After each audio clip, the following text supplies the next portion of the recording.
안녕하세요. 온토기어 김정민입니다. 테슬라 모델 Y LFP 배터리가 탑재된 모델에 대해서 어떻게 생각하느냐?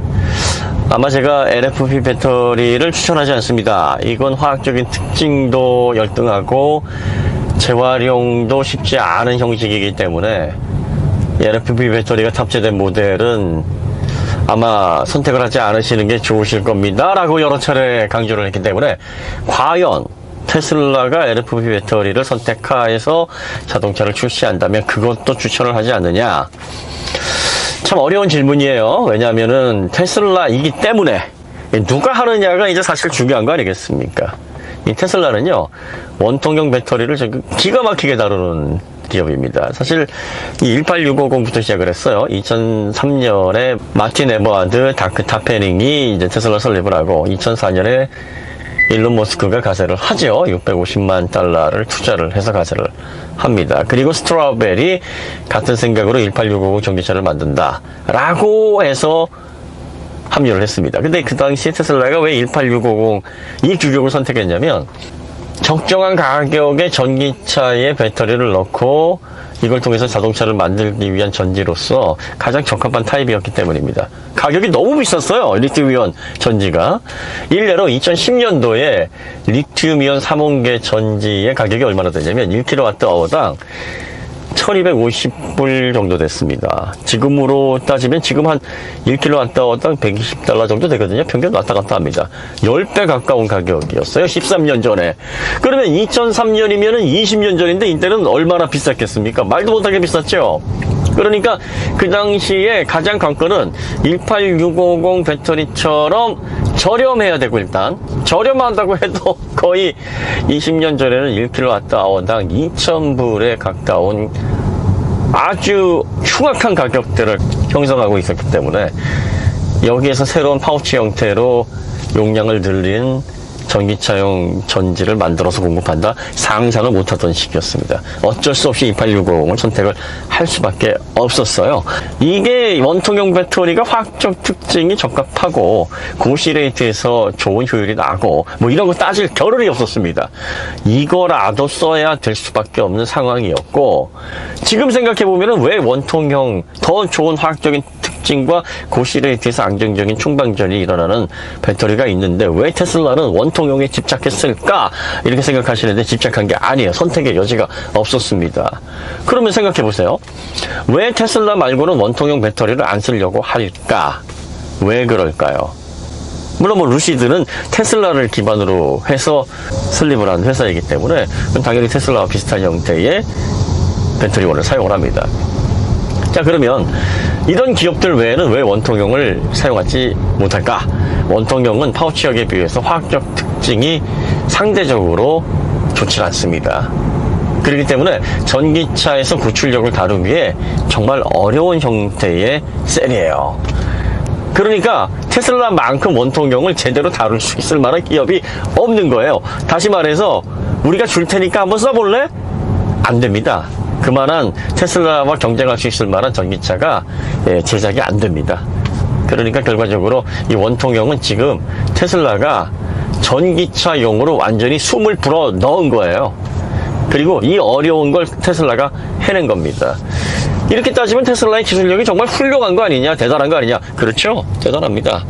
그 원통형 배터리로 1020마력, 그리고 또 모델 3 퍼포먼스, 모델 Y 퍼포먼스도 동급에서 거의 최고에 해당하는 출력을 냅니다. 물론 약점은 있어요. 약점이 뭐냐면 이게 출력이 지속되는 특성이 있어서는 아무래도 이 소재의 영향을 받지 않을 수가 없습니다. 이 화학적인 구조 자체가 이를 뒷받침해 주지 않으면 아주 안정적으로 SOC가 10% 이하까지 떨어지는 영역까지 고른 출력을 내기가 물리적으로 불가능합니다. 그래서 이제 테슬라가 높은 출력을 구현을 했지만 출력 지속성에 있어서는 항상 과연 테슬라가 그런 문제에 있어서도 자유로울까라고 의문을 제기하는 이유가 바로 여기 있는 거죠. 그러니까 테슬라의 이런 기술력에 집중하는 사람들은 더 이상 고민의 여지가 없는 겁니다. 이보다 더 전기차 기술력이 뛰어난 브랜드가 어딨냐. 그리고 테슬라가 통합 OS를 또 전기차에 최초로 적용을 했고, 그리고 통신 프로토콜의 개혁도 이루었습니다. 시스템 반도체도 직접 디자인해서 아주 고성능 시스템 반도체를 사용했습니다. 그로 인해서 주행 보조, 또 FSD와 관련된 가장 진보된 형태의 기술을 제공을 하죠. 전기차는 이게 다야 라고 생각하시는 분은 배터리 타입이 어떻든 뭐 승차감이 어떻든 단차요? 단차로 테슬라 판단하시는 분은 테슬라의 본질을 전혀 모르시는 분이죠. 이거보다 더 좋은 전기차는 없다 이렇게 판단하실 수가 있습니다. 하지만 전기차의 경우는 다른 내연차와는 달리 아주 소재에 있어서 전기차의 가치를 좌지우지할 만한 중요한 부품이 하나 들어가는데 그게 배터리입니다. 배터리가 차지하는 비중이 너무 높아요. 그러니까 이 배터리의 화학적인 구조와 소재, C레이트에서의 충방전 특징 이런 것들의 무게감을 두는 그런 기술적인 포인트에 역점을 둔 사람들이 있습니다. 그 사람이 바로 저 같은 사람이에요. 테슬라가 그렇게 좋다고 2019년서부터 강조를 했고 기술적으로 진보된 그런 전기차 업체 중에서 가장 탁월하다라고 아마 수십 편의 영상을 제가 만들었을 겁니다. 그럼에도 불구하고 왜 안 사? 도대체 너는 테슬라 모델 3, 모델 Y, 모델 S 왜 안 사는 거야? 배터리 때문이에요.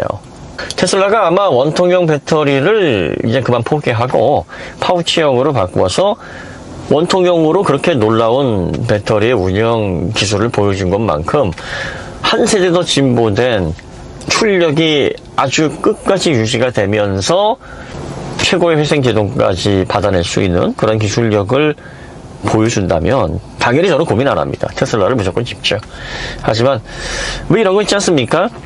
재료가 약간 좀 떨어지는데 요리사의 실력으로 그걸 커버하는 식당이 있고 재료가 굉장히 좋은데 상대적으로 요리사는 경력이 조금 부족해요.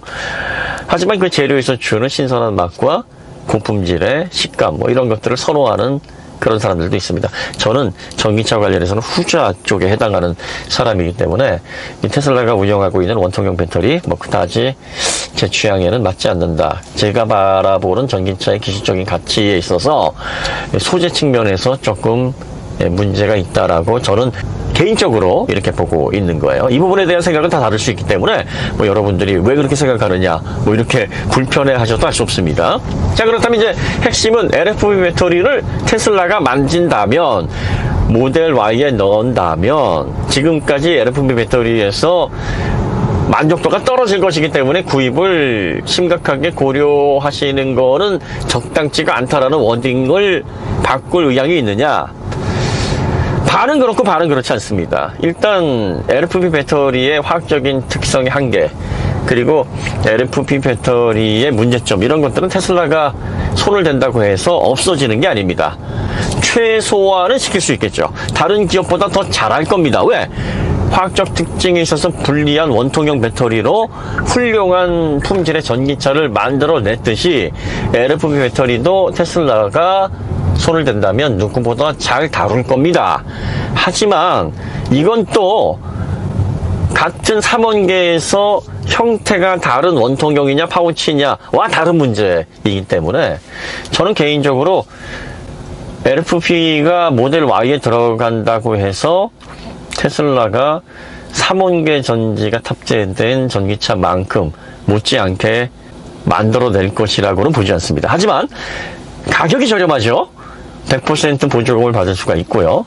그 다음에 배터리를 제외한 모델 Y의 구조적인 특징이라든지 소프트웨어의 완성도 이런 부분에 있어서는 여전히 최고 수준의 전기차이기 때문에 배터리를 통해서 주행거리가 줄어들고 겨울철에 조금 불편하고 화학적 특성이 있어서 좀 열쇠를 가지고 있고 그리고 뭐 환경적으로 뭐 재활용 부분에 있어서 장기적으로 문제를 야기시키는 배터리라고 하더라도 일단 전기차가 대중화되기 전까지 테슬라의 훌륭한 기술력을 맛보는 뭐 그러한 대체제로서 나는 선택하는 게 맞다라고 본다.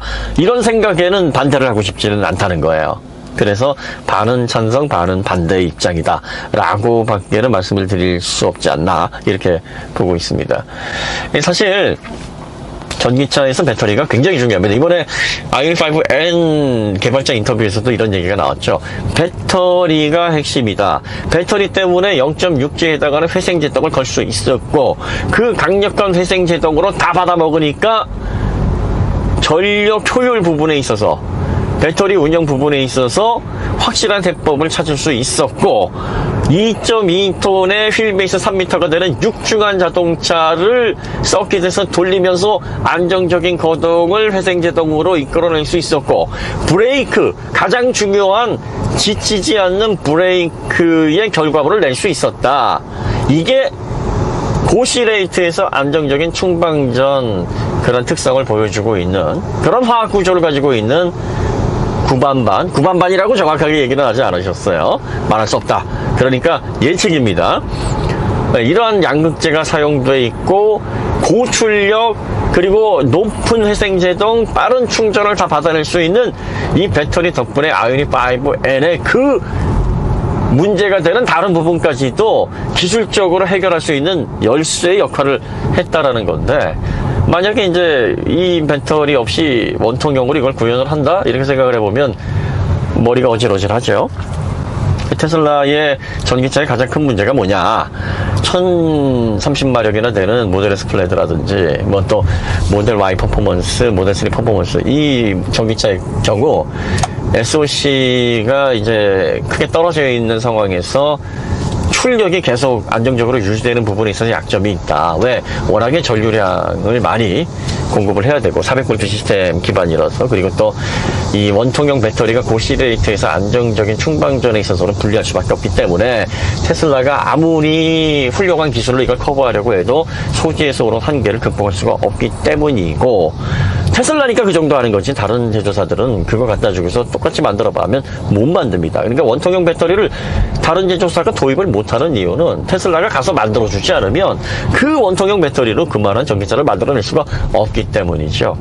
원통형 배터리도 좀 아쉬워서 테슬라도 계속 18650 야 이게 셀이 너무 많으니까 셀 레벨링을 비롯해서 BMS가 너무 힘들고 그리고 출력 유지에 있어서 불리함이 많으니까 2170으로 높였잖아요. 또 2170이 4680으로 또 셀 사이즈가 커져서 셀 수를 자꾸 줄이고 있습니다. 7000개에서 4000개대로 막 이런 식으로 4680에서는 더 셀 수를 낮추고 있는데도 불구하고 지금 4680 공정도 이거 새로운 구조이니까 쉽지 않네. 에너지 밀도를 생각한 것만큼 끌어올리기가 쉽지 않네. 지금 이런 입장에 있거든요.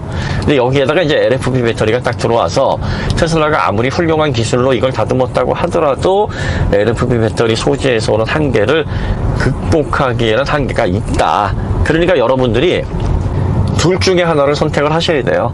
그러니까 소재에서 주는 안정적인 상품성의 무게를 줄 것이냐 아니면은 테슬라의 기술력에 방점을 두고 소프트웨어라든지 오토파일럿 그리고 미래 전기차에 가장 적합한 통신 프로토콜을 가지고 있는 이런 전기차를 최대한 저렴한 가격에 경험할 수 있는 바로 그 부분에 방점을 둘 것이냐에 따라서 구입을 나는 결정할 것이다. 나는 아니다. 좀 더 주더라도 3원계 전지가 탑재되어 있는 전기차를 구입을 할 것이다. 아니면 저처럼 배터리를 테슬라가 3원계 파우치형을 도입을 하기 전에는 뭐 비슷한 최대한 기술력을 비슷하게 구현한 다른 브랜드를 좀 이용하다가 뭐 테슬라가 전지의 소재 부분에 있어서도 가장 월등하고 유리한 그런 규격으로 만약에 2세대에서 변화를 준다 그러면 그때 들어가야지 라고 생각을 하시던가 이렇게 결정을 하시는 게 맞지 않나 싶습니다.